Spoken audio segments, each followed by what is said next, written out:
आज हम डिस्कस करेंगे कि शुगर की नॉर्मल वैल्यू क्या होती है और इसकी कितनी वैल्यू होगी तो हम कहेंगे कि मरीज को शुगर हो गई है।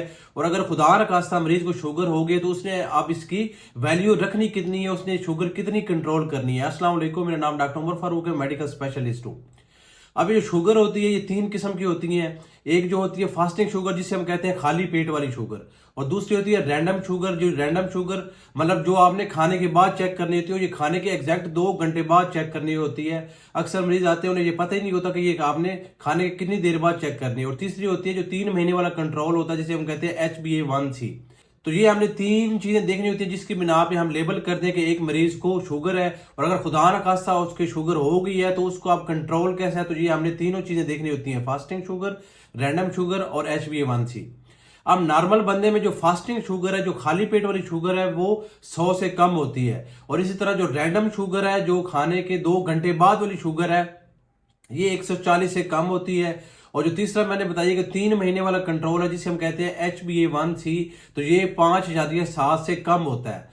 तो ये अगर तीनों चीजें हैं, फास्टिंग आपकी 100 से कम है, रैंडम आपकी 140 से कम है और HbA1c आपका 5.7 से कम है, तो इसका मतलब है ये नॉर्मल वैल्यूज है, आपको शुगर नहीं है।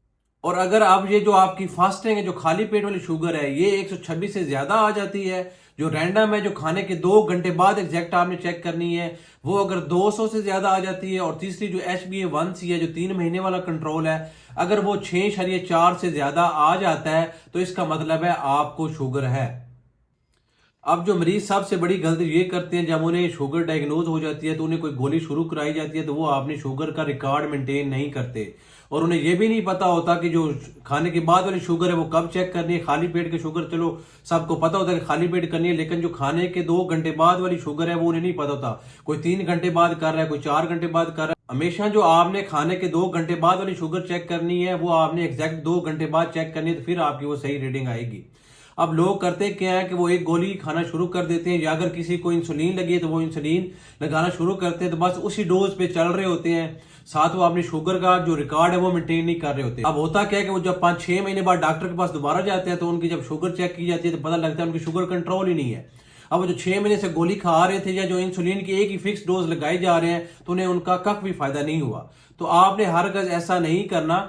अगर आप गोली खा रहे हैं या आप इंसुलिन लगा रहे हैं, तो उसके साथ आपने अपनी शुगर का रिकॉर्ड बनाना है। खाली पेट भी शुगर चेक करनी है, और खाने के 2 घंटे बाद वाली चेक करनी है, और 3 महीने बाद आपने HbA1c भी करवाना है। अब अगर खुदा न खास्ता आपको शुगर है, तो अब आपने इसका जो लेवल है, जो टारगेट अचीव करना है, वो क्या है। तो जो आपकी खाली पेट की शुगर है वो आपकी 130 से कम होनी चाहिए, और खाने के एग्जैक्ट 2 घंटे बाद वाली शुगर आपकी 160 से कम होनी चाहिए। और जो 3 महीने वाली शुगर है, जिसे हम कहते हैं HbA1c, वो आपका 7 से कम होना चाहिए। तो इसे हम कहते हैं कि आपकी शुगर गुड कंट्रोल में है, मतलब आपकी शुगर कंट्रोल है। और अगर खुदा न खास्ता इन रेंजेस में नहीं आ रही, इससे ज्यादा आ रही है, तो इसका मतलब है आपकी शुगर कंट्रोल नहीं है और आपको अपनी दवाई बदलने की जरूरत है। और अगर आप इंसुलिन ले रहे हैं तो उसको आपको इंसुलिन की डोज बढ़ाने की जरूरत है। तो आपने ये गलती हरगिज नहीं करनी कि बस हम गोली खा रहे हैं, या डॉक्टर साहब ने हमें इंसुलिन कितने यूनिट बताए थे हम तो लगा रहे हैं, और साथ हमने शुगर तो चेक की नहीं है। तो अब पता लगता है कि 6 महीने या साल बाद जब दोबारा वो डॉक्टर साहब के पास जाते हैं, तो पता लगता है उनकी शुगर ही कंट्रोल नहीं है, और इतने महीने से बस वो वैसे ही इंसुलिन लगाई जा रहे हैं और गोली खाई जा रहे हैं। तो आपने अपनी शुगर का जो रिकॉर्ड है वो लाजमी बनाना है, और तीनों शुगर चेक करनी है, खाली पेट वाले भी, खाने के 2 घंटे बाद वाले भी, और जो HbA1c जी हर 3 महीने बाद होता है, तो ये आपने करवाते रहना है। तो अगर आप अपनी टाइमली जो शुगर है उसको कंट्रोल कर लेंगे, तो इसकी जो पेचीदगी है आप उससे बच जाएंगे। शुक्रिया।